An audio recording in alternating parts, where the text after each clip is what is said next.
Riwayat Orang Kudus 8 Maret, Santo Yohanes de Deo, pengaku iman. Perjalanan hidup Yohanes hingga meraih mahkota kekudusan sungguh mengagumkan. Ia lahir di Montemor Novo, Lisabon Timur, Portugal pada tanggal 8 Maret 1495. Nama julukannya Yohanes de Deo, yang berarti Yohanes yang diutus Allah, diberikan oleh uskup dari Tui, Spanyol, karena karya pengabdiannya yang tulus bagi orang-orang miskin dan orang sakit. Di masa mudanya, ia tidak memperlihatkan tanda-tanda yang menunjukkan kesuciannya di kemudian hari.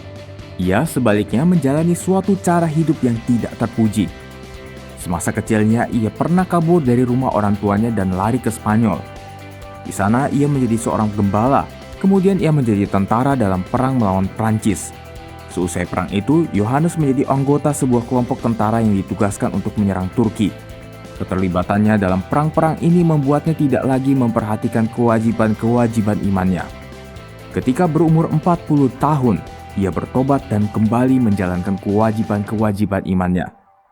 Untuk menebus dosa-dosanya, ia pergi ke Afrika untuk membebaskan orang-orang Kristen yang dipenjarakan oleh orang-orang Moor.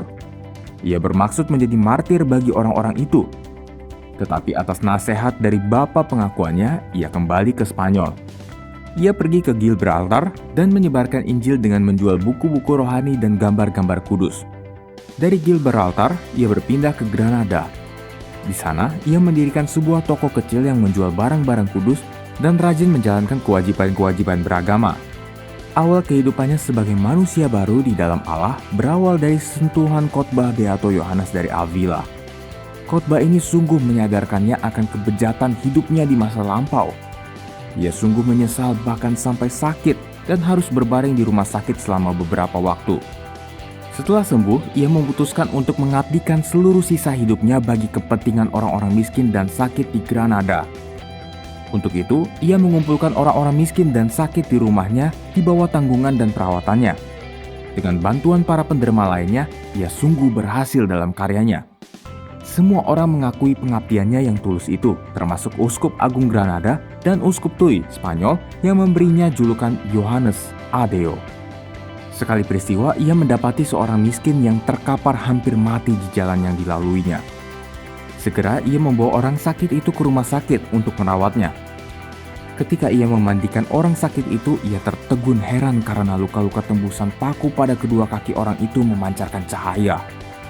Sementara itu, ia mendengar seseorang berkata, "Yohanes, apa yang kau lakukan untuk orang-orang sakit dan miskin ini, kau lakukan juga untuk aku."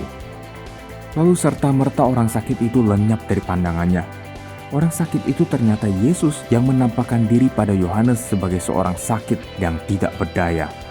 Yohanes meninggal pada tanggal 8 Maret 1550 di Granada, Spanyol Selatan.